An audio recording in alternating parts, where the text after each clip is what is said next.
On va partir à Bruxelles en visio puisque Fabrizio Donatella doit être avec nous. Monsieur Donatella, directeur général adjoint de la DG Marais, que l'on devrait avoir en visio. Alors, est-ce qu'on le reçoit? Fabrizio Donatella? Oui, bonjour. Oui, bonjour. Merci de nous consacrer un petit peu de votre temps entre deux réunions à la Commission européenne. Je vais attaquer directement le sujet. On va parler, je voudrais quelques nouvelles de la PCP, la politique commune des pêches, qui définit le cadre réglementaire, hors quota évidemment. Je crois que la dernière, vous m'arrêtez si je me trompe, la dernière date de 2013. C'est bien ça? Tout à fait. Et tout d'abord, avant de commencer, je voulais très rapidement vous dire que je suis très heureux d'être avec vous, même si c'est en ligne, même si à partir de Bruxelles.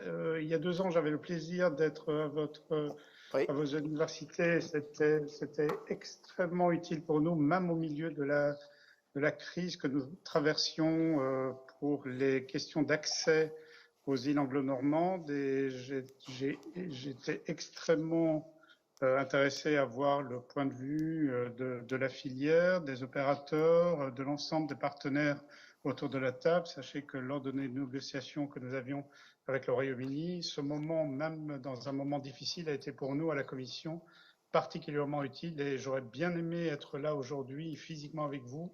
J'espère que ce sera j'aurai la possibilité de le faire dans les années à venir.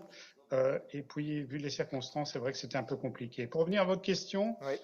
Effectivement, vous avez raison. La PCP a été revue en 2013. C'était la dernière réforme que nous avons eu à gérer. Entre-temps, je vais dire un cadre très compliqué parce que nous avons, sur les dernières années, traversé un certain nombre de crises et ces crises ont eu un impact, l'impact du Brexit, la guerre en Ukraine, l'inflation économique, les conditions climatiques. Je ne vais pas rentrer dans le détail, mais nous avons une politique commune de la pêche qui est face à un certain nombre de difficultés qui n'étaient pas prévues au départ.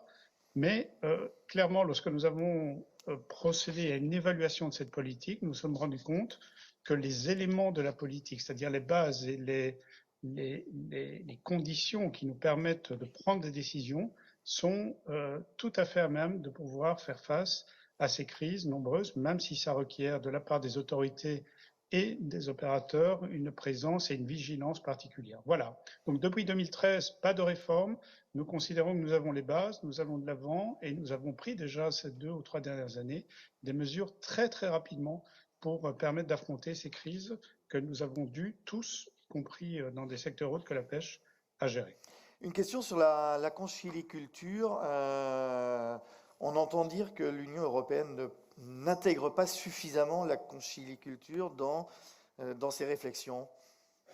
Alors, je ne sais pas si on peut le dire de cette manière-là, mais il est clair que pour nous, le développement durable d'abord de l'aquaculture en général, c'est un objectif clé de l'Union européenne que nous avons déjà identifié comme étant axe prioritaire à la fois d'intervention et d'accompagnement depuis 10 ans. Dans cette considération-là, je peux vous dire aussi que dans les visions que nous avons mises sur la table, les orientations stratégiques que nous avons adoptées il y a déjà 2 ans, maintenant en 2021, la conchyliculture constitue déjà une partie importante de cette vision parce que nous savons très bien, et ce n'est pas à vous que je dois le dire, que c'est un élément absolument essentiel du développement économique dans un cadre qui nous permet à nous de considérer la participation du secteur conchylicole à des priorités que nous avons établies, comme notamment une activité économique qui développe relativement peu d'empreinte carbone, mais surtout qui a une valeur ajoutée énorme et qui participe en fait à une gestion de l'environnement. Donc ce que je peux vous dire certainement, c'est que si cette impression a existé jusqu'à pas longtemps, du côté de la Commission européenne, nous avons essayé en tout cas de redresser la barre et nous l'avons intégré pleinement dans nos orientations stratégiques. Et je sais qu'il y aura un certain nombre d'interactions avec les opérateurs dans les semaines, dans les mois à venir, pour nous assurer que nous tenons aussi en compte l'expérience et la particularité de toute l'activité en Bretagne. Vous parliez d'émissions carbone, justement. Qu'est-ce que prévoit l'Union européenne en matière de transition énergétique des navires, évidemment hors FEAMPA? Alors, ce que je peux vous dire, c'est que, bien sûr, sur cette question, nous n'avons pas attendu les derniers éléments de l'actualité et les dernières augmentations du hausse de la prix de l'énergie pour travailler. Vous savez très bien, et je pense que nous l'avons fait de manière très étroite aussi avec les autorités, notamment les autorités françaises. Nous avons essayé de développer depuis de nombreuses années des programmes et des orientations, notamment, vous l'avez dit, dans le FEAMPA, mais aussi précédemment, qui permettaient de trouver les appuis nécessaires à une transition énergétique. Il est clair aussi que ce qui s'est passé ces dernières années a été un petit peu le moteur pour une accélération dans ce sens-là. Nous avons mis sur la table à la fois des autorités européennes, nationales et aussi du secteur, un véritable plan d'action. C'est une communication que nous avons publiée il y a quelques mois, c'était en février de cette année lorsqu'elle a été adoptée, et une communication sur la transition énergétique. Vous l'avez dit, c'est très important, c'est bien au-delà et bien au-delà aussi de ce que peut fournir comme appui le FIAMPA, qui est un fonds extrêmement important pour l'investissement, mais qui peut, dans certains cas aussi, ne pas être en mesure de immédiatement répondre en tant que fonds à des préoccupations immédiates. Le FEAMPA, Donc nous avons c'est mis sur la table ce plan d'action. Et c'est un plan d'action qui développe un certain nombre de propositions.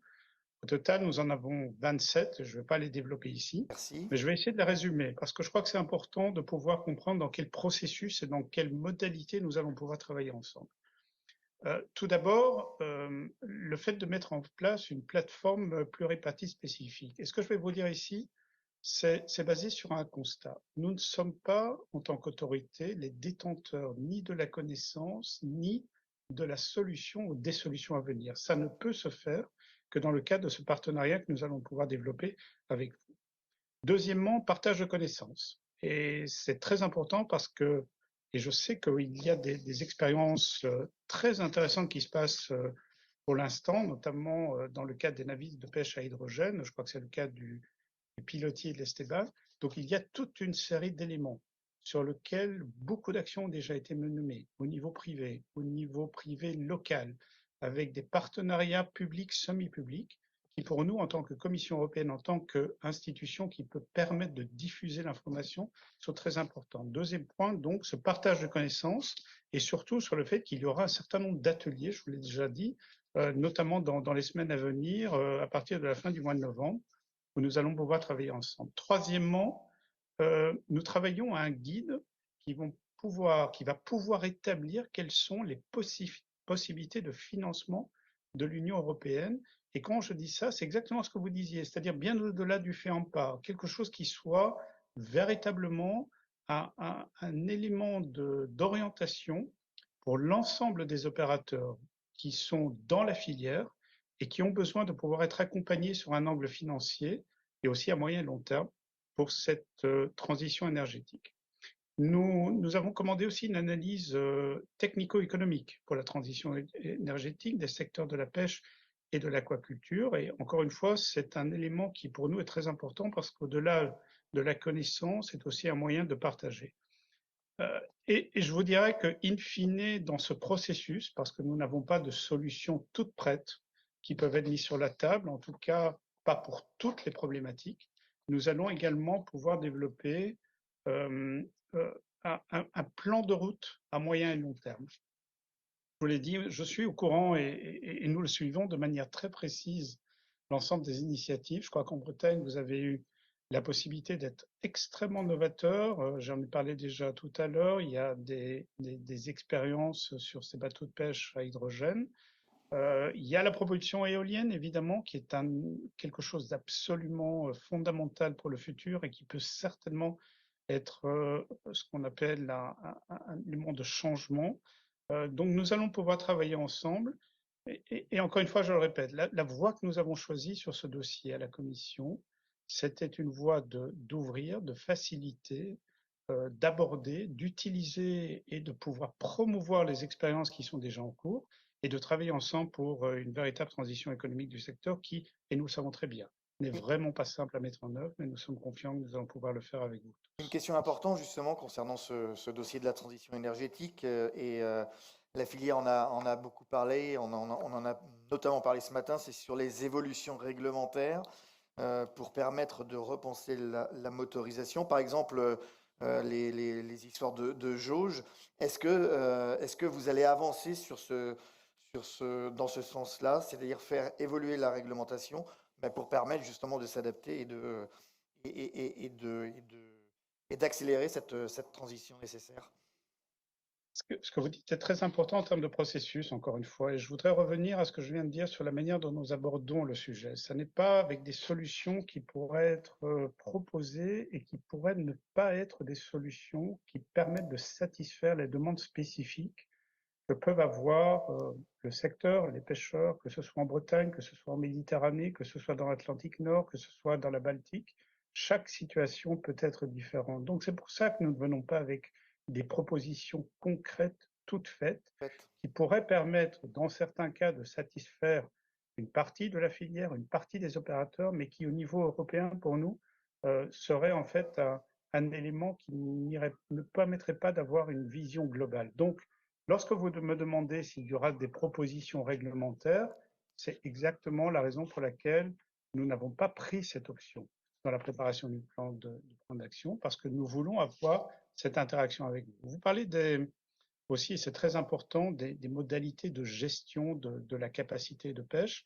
Je peux vous dire que c'est un sujet sur lequel nous débattons, je vais dire presque quotidiennement avec les autorités, avec les opérateurs, parce que nous sommes aussi convaincus qu'il y a une évolution énorme qui a été opérée dans le cas du secteur. Nous savons très bien qu'il y a des situations dans lesquelles il y a des difficultés, mais nous avons et nous continuons à dire que ces difficultés doivent être abordées de manière à bien les comprendre tous ensemble. Donc, pas de proposition réglementaire en tant que telle dans ce processus que nous avons lancé.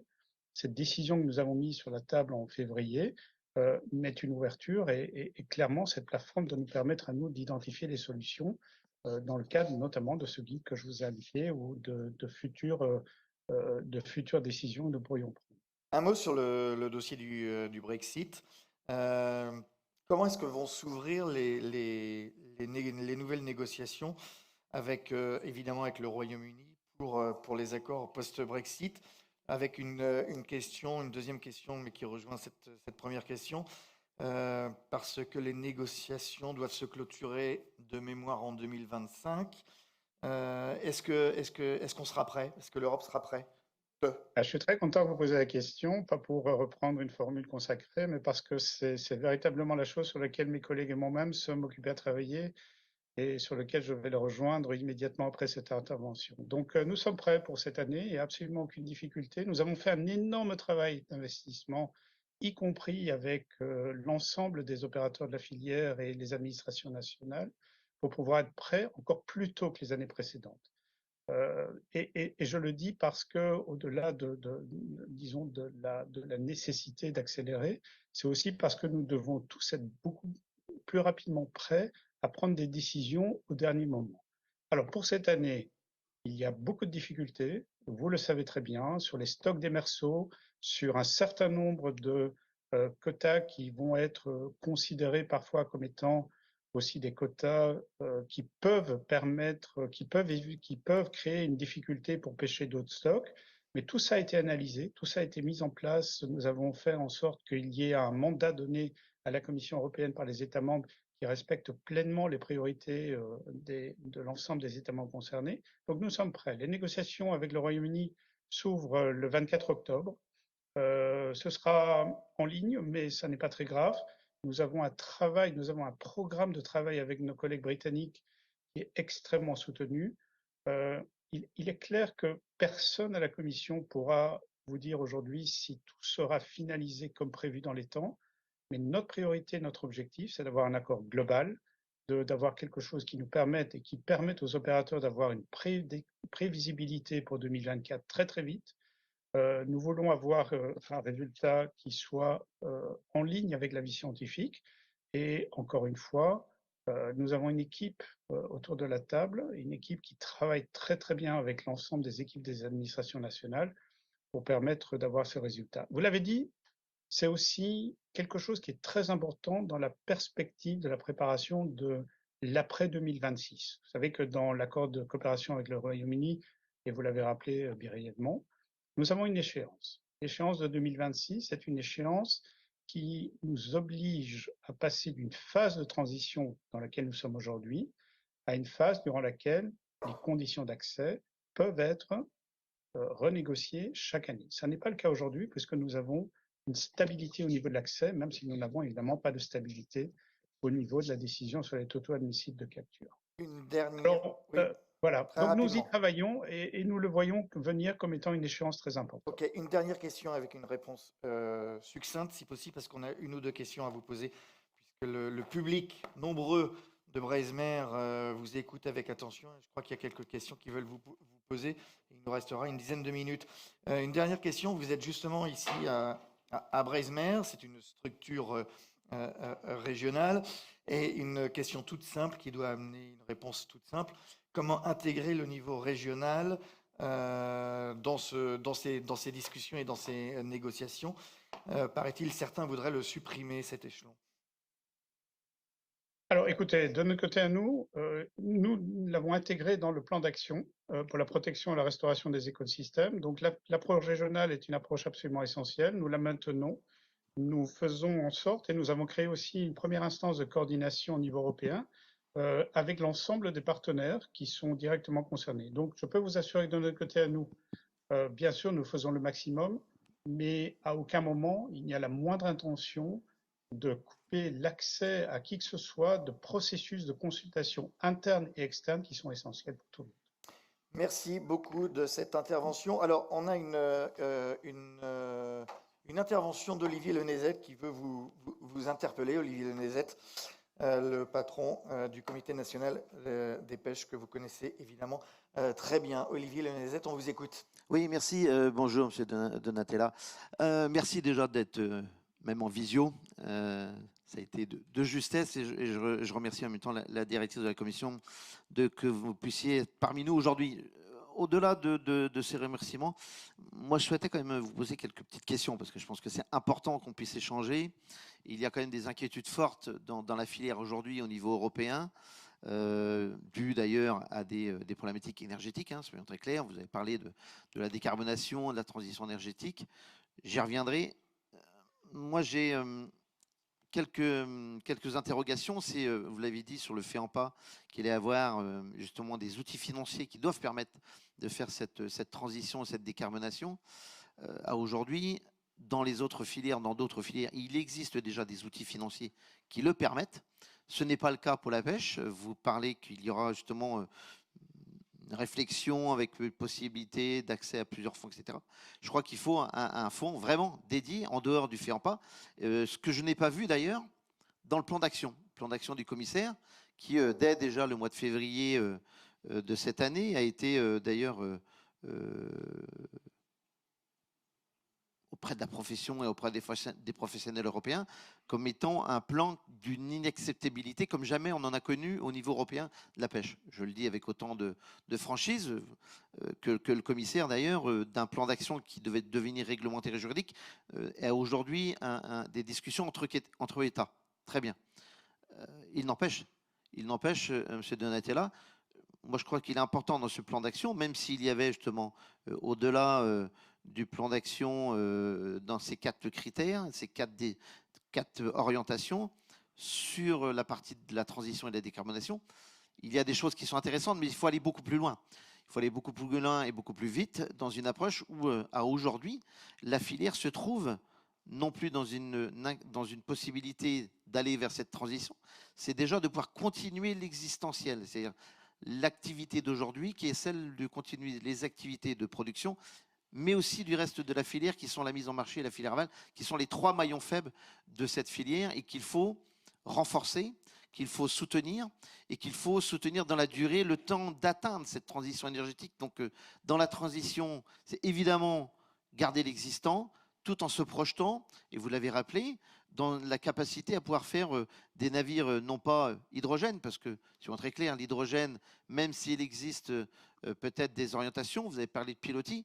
Pilotis, aujourd'hui, c'est une pile à combustible, certes, mais l'hydrogène, et pour ce qui est de ce que l'État français est en train de réfléchir avec les professionnels sur ce projet, font qu'on est dans l'incapacité de pouvoir le mettre en œuvre, qu'il soit réglementaire, juridique ou même technologique. Donc il est important, et il va falloir accélérer sur la partie réglementaire et juridique pour le permettre, au-delà de l'expérimentation. Deux, il faut maintenir l'existant, et donc là on aura besoin du soutien de l'Union européenne sur justement une situation exceptionnelle. Donc, mesure exceptionnelle. Il y a le régime ukrainien qui aujourd'hui se termine normalement au 31/12/2023. J'espère qu'il va perdurer pour permettre justement de donner un peu de visibilité et surtout d'atteindre cette transition énergétique dans les années à venir, même si une mesure d'urgence reste une urgence. Mais je crois que la guerre en Ukraine ne s'est pas arrêtée. Il y a aussi le Moyen-Orient qui s'enflamme, et je crois que tous ces enjeux géopolitiques impactent directement la filière, parce que nous ne sommes pas en capacité de passer des énergies fossiles à de l'hybridation. Il faut une génération. Une génération d'un navire, c'est 30 ans. Donc il va falloir avoir cette capacité économique de l'Union européenne de maintenir cette activité de souveraineté alimentaire, je dis bien de souveraineté, qui est, vous avez parlé de la souveraineté énergétique, je l'entends, mais ce n'est pas la souveraineté énergétique de l'éolien qui va permettre de maintenir l'activité de production. Donc il est indispensable aujourd'hui de se remettre autour de la table, de rediscuter d'un plan d'action qui malheureusement devient caduc à aujourd'hui, au vu de la situation actuelle et de celle qui va venir dans les années à venir. Je crois que pour moi, c'est important que la Commission l'entende, le Parlement européen aussi. Il faut revoir la PCP dans son ensemble, qu'il soit aussi bien sur la partie de l'OCM, aussi bien sur la partie environnementale que sur la partie économique et énergétique, car si nous ne la revoyons pas, nous allons échouer et ce sera un échec de l'Union européenne, et ce n'est pas ce que je souhaite. Merci. Quelques éléments peut-être de réponse de M. Donatella Très rapidement, Ouais. malheureusement très rapidement, parce que c'est un débat que nous sommes particulièrement en cœur d'avoir. Donc je voudrais remercier M. Olivier Nézet. Et encore une fois, malheureusement, je n'ai pas l'occasion de le faire en personne, mais j'espère pouvoir le faire rapidement. Plusieurs choses que je voudrais mentionner, mais rapidement en termes de follow-up. D'abord, la Commission européenne n'a jamais été dans une situation où elle considérait que le débat était clos sur quelque politique que ce soit, et c'est la raison pour laquelle nous avons mis en place, notamment, et nous avons issu ces communications. Vous parliez de financement de la transition énergétique. Il y aura un atelier le 28 novembre d'ailleurs qui sera spécifiquement dédié à cette question-là. Et si je peux faire immédiatement un parallèle à ce que vous avez dit, sur lequel je n'ai absolument pas aucun problème quant au financement et au support de l'Union européenne, je voudrais juste dire une chose. L'Union européenne, dans ce cadre-ci, c'est bien entendu le budget que la Commission alloue, ce sont les politiques européennes, mais ce sont aussi les politiques nationales et les instruments financiers nationaux et privés ou demi-privés qui peuvent être mobilisés ensemble pour permettre de faciliter cette transition. Donc je ne voudrais pas faire de raccourci rapide en indiquant qu'il y a la nécessité de créer un fonds additionnel différent, parce que je crois que ce serait anticiper le débat qui doit notamment avoir lieu le 28 novembre. Mais clairement pour nous, ce qui est clair, c'est que les priorités, les difficultés, les complexités, les nécessités qui sont en face du secteur aujourd'hui peuvent ne pas être celles qui ont eu lieu il y a 6 mois ou celles qui auront lieu il y a 2 ans. Et c'est pour ça que cette dynamique de la plateforme est importante pour nous. Dernier point, vous avez mentionné l'effet AMPA, nous en avons parlé, c'est en dehors de ces éléments-là, mais je tiens à rappeler malgré tout que l'effet AMPA, bien avant les crises que nous avons mentionnées, que vous avez mentionnées, a prévu qu'un nombre important où un pourcentage important de chaque programme national devait être dédié à l'investissement sur la transition énergétique.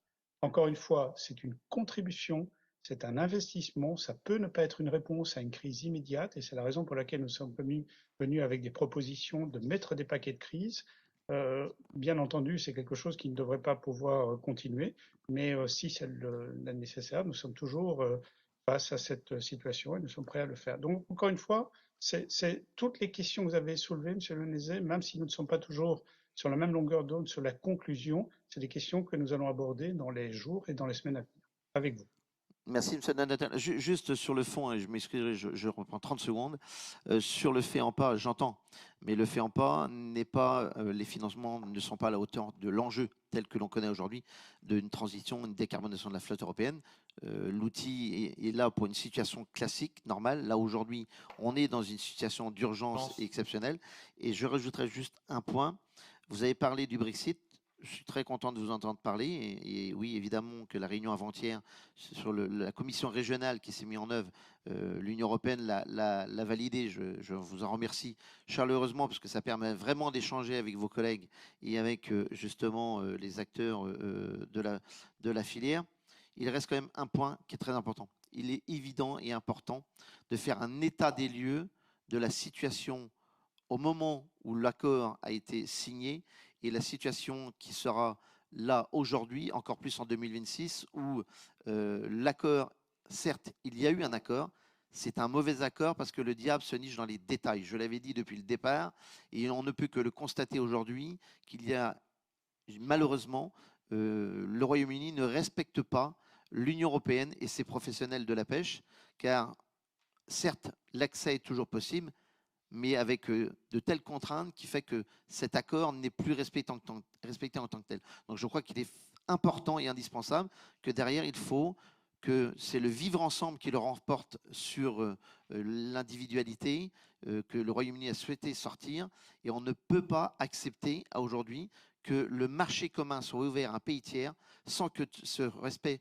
du vivre ensemble ne soit pas respecté. Et je le dis avec autant de simplicité que la mise en œuvre des MCZ, etc., de différents outils du Royaume-Uni dans leur espace maritime à aujourd'hui, nous impose de ne plus pouvoir y avoir accès, d'y travailler sereinement comme il était auparavant, ce qui n'était pas dans l'accord initial. Merci. Monsieur Fabrizio Donatella, peut-être un mot de fin, mais juste un mot. Je voudrais simplement vous dire que c'est très important pour nous de continuer ce travail et encore une fois, nous avons besoin de vous et certainement pour pouvoir aller de l'avant, notamment après 2026. Encore une fois, merci de votre invitation. Merci et on vous invite à Lorient pour les Assises nationales de la pêche en juin prochain. Merci beaucoup en tout cas d'être intervenu depuis la commission, Fabrizio Donatella. Merci à vous. Et on va passer donc au label.